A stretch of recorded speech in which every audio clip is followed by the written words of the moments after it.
Are you older or younger than when you started this strategy? Yes. Yeah. Older. As you age, your strategy should change. Yeah. I mean, whether you're Benjamin Button or everyone else, right?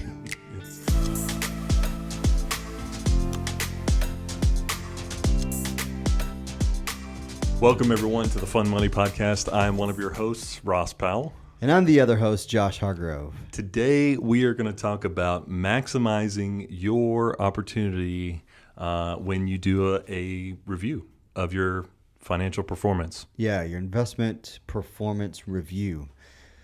If you have a financial advisor, a wealth manager, I was going to say then you have these meetings. Let me correct that to say you should be having these meetings. If you're not having these meetings, then you are not getting your money's worth, okay? So you need to call your guy or your girl and say, look, we're going to meet and we're going to meet soon. And here are the things we're going to talk about. Yeah.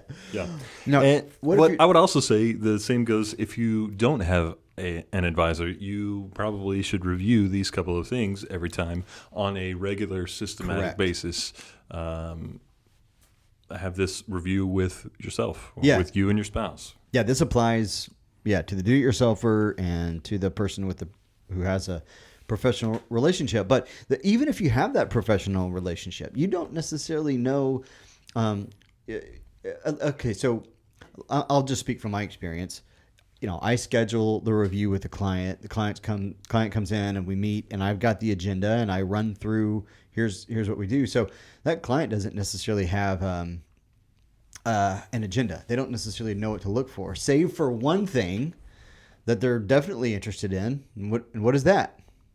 Market performance. Yeah, or their own investment performance, right? Yeah. How are we doing? How did I do? How am I doing? My colleague says he's doing really good. How am I doing? I had a conversation with a guy one time who he had considered me to be his portfolio manager. He ultimately decided not to hire me.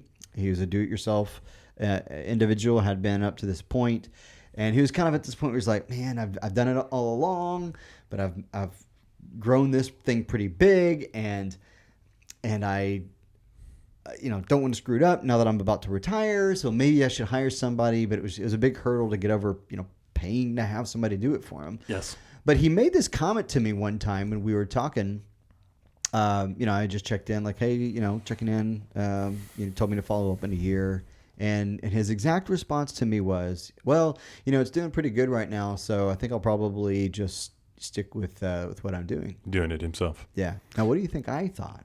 Well, I'm sure, based on the multiple questions and times that we've done this, you've probably asked him, what is pretty good? Yeah. Yeah. I did not ask him because it was inappropriate in the context of that conversation. But you wanted to ask him. My thought was, well, do pretty good relative to what? Does that just mean like, well, I'm seeing an 8% return and therefore I know, hey, we're doing good? Well, what if your benchmark is doing 15%? Well, then your portfolio stinks. You're at 50% of where it should be. Yeah, it's up, but that's not good. So that's where this episode is coming from. 4 things that you want to remember. You want to remember miss. See what I did? Not Ms. Miss. M-I-S-S. Things that you don't want to miss. Don't miss these things. Even if you're a Mrs. Okay, that's enough puns or for now. Mr. Okay. What is the M? The M, market performance. Okay. The I, investment performance. Your specific investment performance. S is strategy review, and then the second S is strategy updates or changes. Okay. Market, investment performance, strategy review, strategy adjustments. So I feel like the order is important, but we can talk about that maybe at the end. But why do you start with market performance? Well, you want to start with like what really is going on out there in the world. So at the time of the recording of this episode right here, the stock market overall has been down. The bond pricing is down. The Fed just raised interest rates.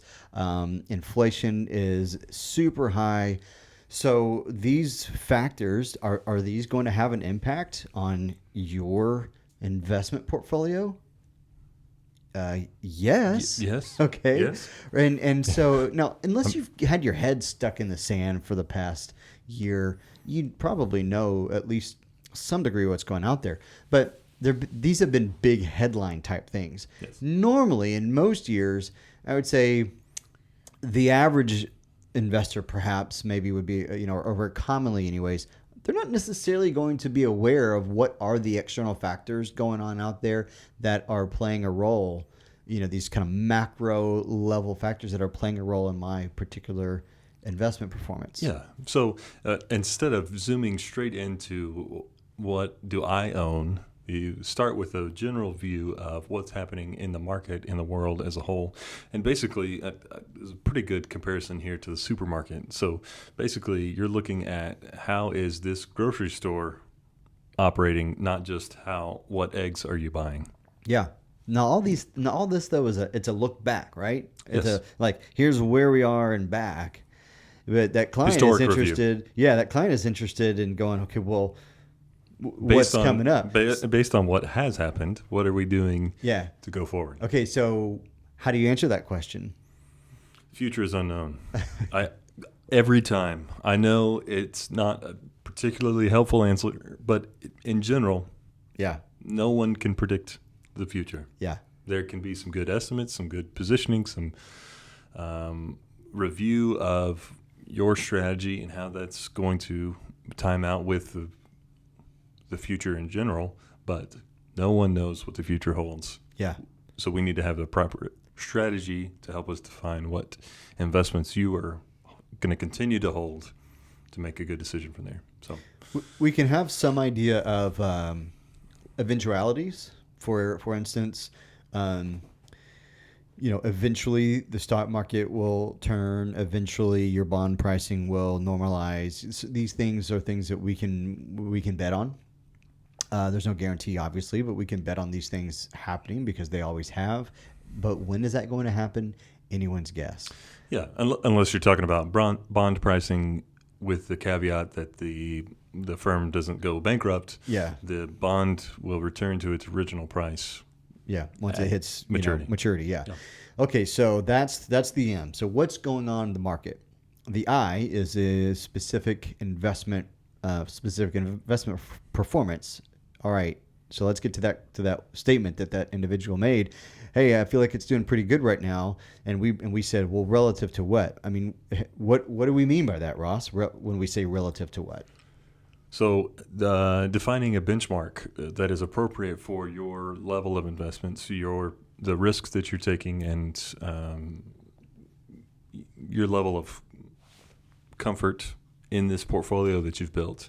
Yeah. What benchmarks should you compare your particular investment to? This is, I feel like, a blend of the market conversation into your specific investments. Yeah. So like what? Okay. So benchmark. Like what are we talking about? Can you give me an example? Yeah. Like the S&P 500 is a benchmark, and the Nasdaq is a benchmark, and the Russell 2000. Russell 2000. And these are the performance of each. Have a different set of companies that they track their performance over time. Yeah. And they report on it daily. But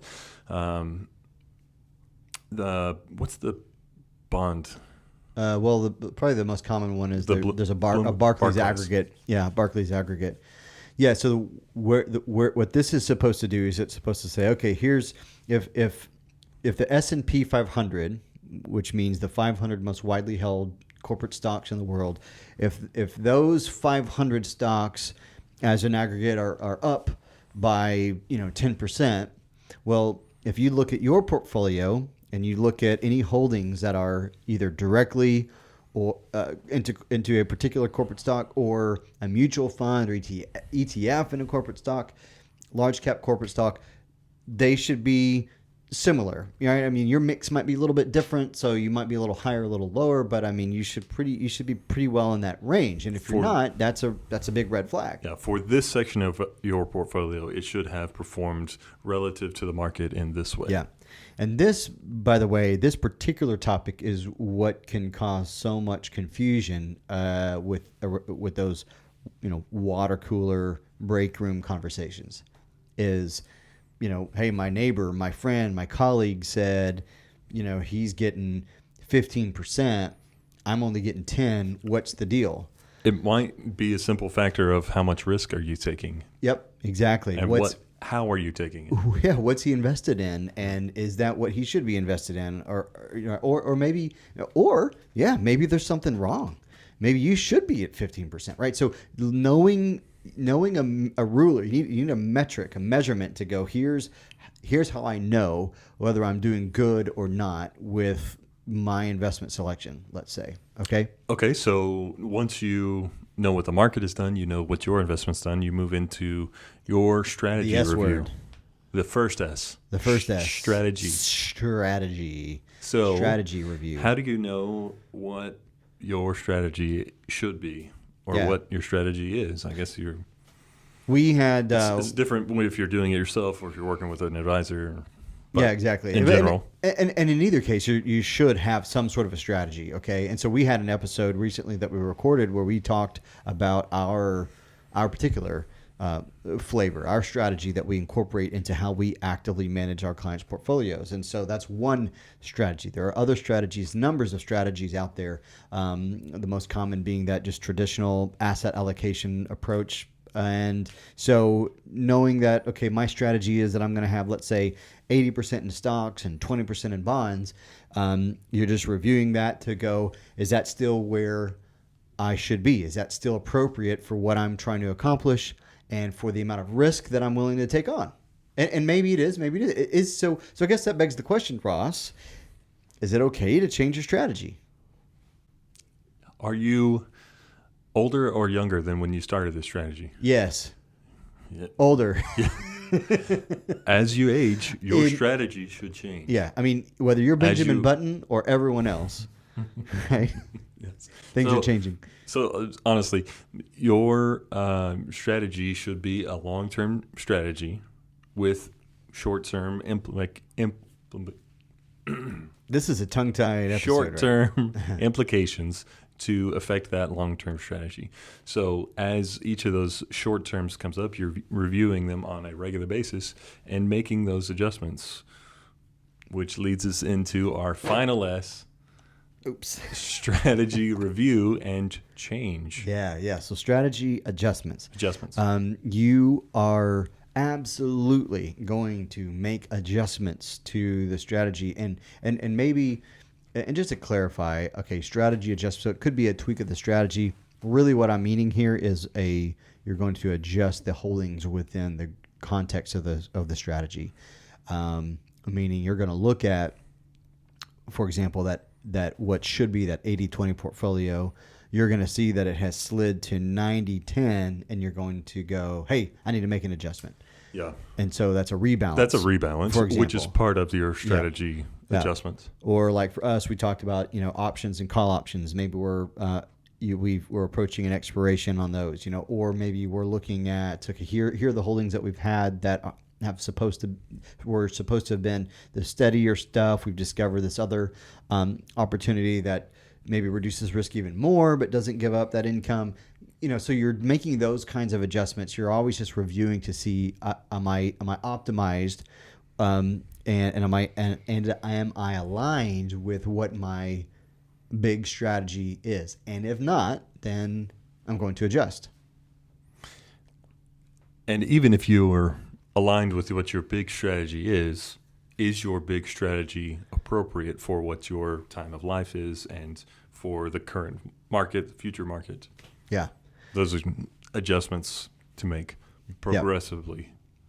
So if you are working with an advisor, we wanted to give you this content so that you'll, and again, hopefully your advisor is actually having a conversation that's hitting on each one of these points. Likely. And likely that's the case. If it's not, then have your agenda ready next time you go in, and hey, I'd like to talk about these things. Yeah, and if you're doing it yourself, here are these 4 points again that you can review and progressively, systematically keep yourself on track. Yeah. So market, investment, strategy adjustment. Yeah. Now, in all that, just to be clear, one of the things that we did not say or suggest is any sort of market timing, and that's where you want to be careful that you don't fall into that. Because at these moments, when you're looking at that performance, you can be tempted to go, we should pull out, we should get in, make those kinds of things based on what you think the market's going to do in the future. And again, that's dangerous. That's why you want to have that strategy, and you want to stick to your strategy and be careful to not allow your emotions to get involved in strategy decisions. Okay, stick with the strategy. Great. Yeah. Miss. Market, investment, performance, strategy review, strategy adjustments. Don't miss. Do miss. Do miss. Wait. Wait, what? Don't miss. Okay. Okay, Josh. You get the point. Tell us what you've been listening to. So I've been listening to, just been hanging out with some friends here recently. Kind of had a little party at a friend's house. Get together? Yeah, we're all similar. Backyard barbecue? Yeah, we're all similar age, generation, and everything. And so we're playing some music, and somebody's like, "Okay, what are we going to listen to?" And we just went right into. I know I've talked about it before, but that '90s grunge rock. And Josh, are you Gen X? I don't. Are you like right on the edge of? I think that I'm. Zillennial? I think that I'm like the last year of that or something. I think it depends. My birth year falls like either right inside or right outside, depending on whose measurement you're looking at. Okay. Yeah. Anyway, 90s grunge. 90s grunge, yeah. Definitely my coming of age years with music, 90s, and so 90s grunge. She's, one lady, she was like, "Oh man, Alice in Chains." Somebody dared to say, "Oh, that's like that's hard rock," I think they said, or maybe metal or something. I was like, "Nah, it's not." Like it's grunge. It's just grunge. It's just grunge. 90s rock, 90s grunge, yeah. And anyway, so there we go. We go. I saw a meme yesterday that said people who complain about mumble rappers also listen to Pearl Jam. About mumble rappers? Mumble rappers. I don't even know what that is. Oh, mumble. Oh, I got you. I was thinking like a candy rapper or something. Mumble rappers. Yes, I got you. Like I can't think of any. Oh man, the one guy. Bobby, can you think of any mumble rappers? Low Pump. Okay. Khalid. He doesn't rap, but he sings. But he's a mumble singer. Mumble singer. He sounds great, but he is a mumble singer. Yep. All right. Well, I guess that's it. Wait. No, I've not been listening to Lil Pump. Yeah. I've been listening to Kanye West. Oh, not a mumble rapper. The Jesus is King album. I just pulled it back up recently. Yeah. I've suggested it before, but it's still a good album. Enjoy it. I've never. You haven't listened to it? I haven't listened to it. Check it out. I think I've heard a part of a song. I think you've probably heard some. I know I have. Yeah, but I haven't actually. It's good. Done it myself. It's a good album. Check it out. Okay, well, I will. Check it out, Ross. Fine. Hey, thanks for listening, guys. Have a good one. We'll see you next time. See you soon. Bye.